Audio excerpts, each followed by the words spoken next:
প্রিয় দর্শক, আমাদের দেশের শহরগুলোতে খুব কম মানুষেরই নিজস্ব একটা বাড়ি আছে। আমাদের অধিকাংশ লোকেরই থাকতে হয় ভাড়া বাসায়। আগে অ্যাপার্টমেন্ট বা বাসা ভাড়া নেওয়ার জন্য মৌখিক চুক্তি হতো, কোনো লিখিত চুক্তির বালাই ছিল না। ফলে মালিক ও ভাড়াটিয়াদের মধ্যে বিভিন্ন বিষয় নিয়ে মতবিরোধ দেখা দিত। তবে এখন পরিস্থিতি পাল্টেছে। এখন ভাড়ার জন্য মালিক ও ভাড়াটিয়ার মধ্যে লিখিত একটি চুক্তিপত্র হয় এবং সেখানে ভাড়া সম্পর্কিত যাবতীয় শর্ত ও সুযোগ সুবিধার কথা স্পষ্ট করে উল্লেখ রাখা হয়।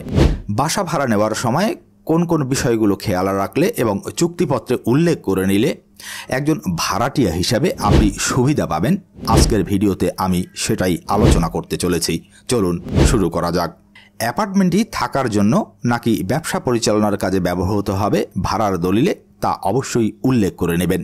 যদি বসবাস করার জন্য বাসা ভাড়া নিয়ে আপনি অন্য কোনো অনাবাসিক কার্যক্রম পরিচালনা করতে চান, তাহলে সেটি হবে চুক্তির স্পষ্ট লঙ্ঘন।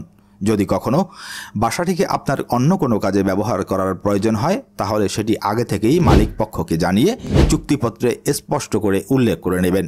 বাসা ভাড়ার চুক্তিনামা করার সময় অবশ্যই ভাড়ার সময়সীমা উল্লেখ করে নেবেন।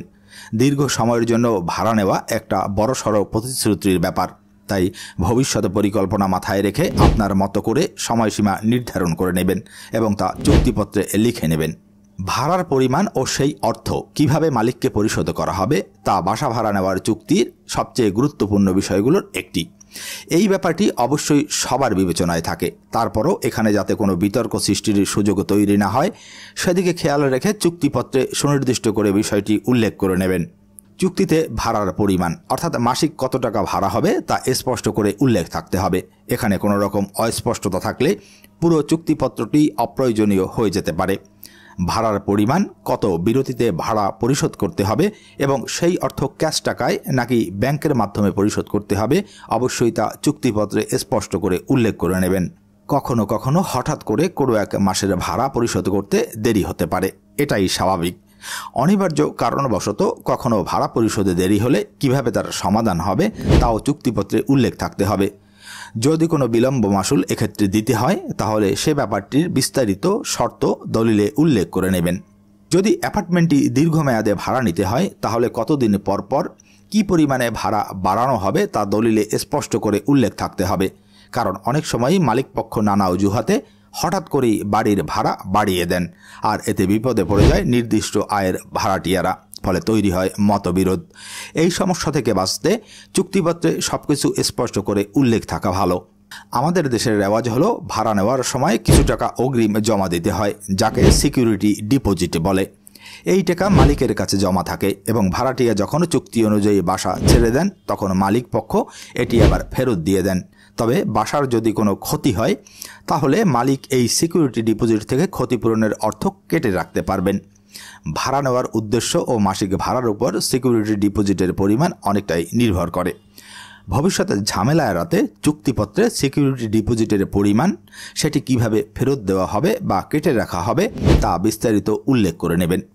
ভাড়াটিয়াদের সুবিধার জন্য সব অ্যাপার্টমেন্ট কমপ্লেক্সেই ছাদ, সুইমিং পুলের মতো কিছু কমন স্পেস থাকে। বাসা ভাড়া নেওয়ার পর দেখা যায় মালিকপক্ষ এসব কমন স্পেসে ব্যবহারে বাধা নিষেধ আরোপ করে থাকে। তাই এসব কমন স্পেসে ব্যবহারের শর্ত এবং নিয়মকানুন চুক্তিপত্রে উল্লেখ থাকতে হবে, যাতে উভয় পক্ষই এই ব্যাপারে স্পষ্ট ধারণা পেতে পারে। চুক্তি শেষ হওয়ার আগেই ভাড়াটিয়া যদি বাসা ছেড়ে দিতে চান, তাহলে তিনি বাসাটিকে অন্য কারো কাছে ভাড়া দিতে পারবেন কিনা সেটিও চুক্তিপত্রে উল্লেখ থাকা আবশ্যক। যদি চুক্তিটি হস্তান্তরযোগ্য হয়, তাহলে সেটি অবশ্যই দলিলে উল্লেখ থাকতে হবে। কোনো কারণে কোনো পক্ষ কর্তৃক ভাড়া চুক্তি বাতিল করতে হলে উভয় পক্ষের সম্মতিতে দলিলে ভাড়া বাতিলের ধারাটি অবশ্যই স্পষ্টভাবে উল্লেখ থাকতে হবে। যদি কোনো পক্ষ চুক্তির মেয়াদ শেষ হওয়ার আগেই চুক্তিটি বাতিল করতে চায়, তাহলে কোন কোন শর্ত মানতে হবে, কতদিন আগে অপর পক্ষকে জানাতে হবে, কোনো ক্ষতিপূরণ দিতে হবে কিনা ইত্যাদি বিষয়গুলো দলিলে উল্লেখ থাকতে হবে। প্রিয় দর্শক, এই বিষয়গুলো খেয়াল রেখে বাসা বা অ্যাপার্টমেন্ট ভাড়া নিলে আশা করি আপনি অনেক অনাকাঙ্ক্ষিত ঝামেলার হাত থেকে রেহাই পাবেন। ভিডিওটি ভালো লাগলে চ্যানেলটি সাবস্ক্রাইব করে সাথে থাকবেন। ভালো থাকবেন সব সময়। ধন্যবাদ।